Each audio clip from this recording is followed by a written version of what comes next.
رب تعالیٰ نے انسان کو عقل سے نوازا ہے اور پھر کھرے کھوٹے کی تمیز بھی عطا فرمائی ہے، اور کل قیامت کے دن اسی کے متعلق ہم سے سوال بھی کیا جائے گا کہ تو سب کچھ جاننے کے باوجود بھی ایسا کیوں کرتا تھا۔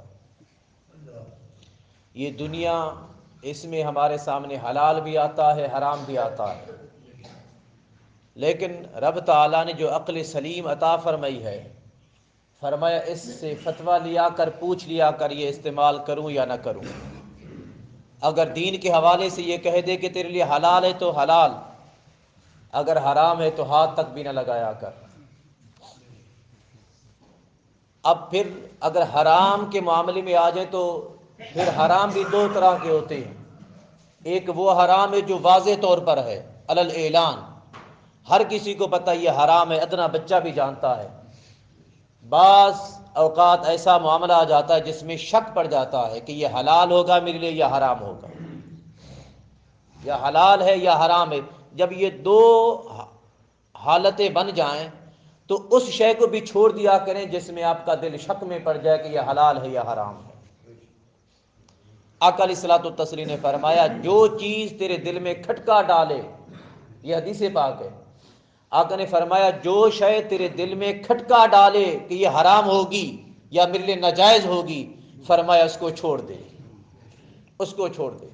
اب اسی حوالے سے حضرت امام اعظم ابو حنیفہ رضی اللہ تعالیٰ عنہ کا ایک واقعہ پڑھتے ہیں، ان کی عظمتیں دیکھیں، ان کی زندگی کے احوال دیکھیں، ان کی زندگی کا طرز عمل دیکھیں اور ان کی سیرت و کردار کو جانچیں کہ وہ کس طرح لوگ زندگی گزارتے تھے اور آقا علیہ الصلوۃ والتسلیم اور رب تعالیٰ کی فرامین کے مطابق زندگی بسر کرتے تھے۔ حضرت سیدنا امام اعظم ابو حنیفہ رضی اللہ تعالیٰ عنہ کپڑے کا کاروبار فرمایا کرتے تھے، کپڑے کا کاروبار کرتے، تجارت کرتے، اور ایک دوسرا شخص آپ کے پارٹنر تھے حضرت حفص بن عبد الرحمن، ایک ساتھ کاروبار کرتے، یعنی شراکت دار تھے حضرت حفص بن عبد الرحمن۔ حضرت امام اعظم ابو حنیفہ رضی اللہ تعالیٰ عنہ جب بھی لین دین کرتے، کاروبار کرتے کپڑے کا، اس میں اگر کوئی کمی، عیب یا نقص وغیرہ ہوتا تو خریدنے والے کو بتا دیتے اس میں فلاں عیب ہے، فلاں نقص ہے۔ ایک مرتبہ آپ کہیں چلے گئے تو اپنے ساتھی کو فرمایا، حضرت حفص بن عبد الرحمن کو، کہ فلاں کپڑا جب بیچو تو اس میں فلاں عیب ہے، خریدنے والے کو بتا دیں۔ حضرت حفص بن عبد الرحمن کپڑا بیچتے وقت وہ عیب بتانا بھول گئے، وہ عیب بتانا بھول گئے، کپڑا بیچ دیا۔ اس کے بعد جب حضرت امام اعظم ابو حنیفہ پلٹ کر آئے، آپ نے پوچھا حفص بتائیے وہ کپڑا کہاں ہے؟ انہوں نے کہا وہ میں نے بیچ دیا ہے۔ آپ نے فرمایا کیا جو کپڑا آپ نے بیچا ہے اس میں جو عیب تھا خریدنے والے کو بتایا تھا یا نہیں بتایا تھا؟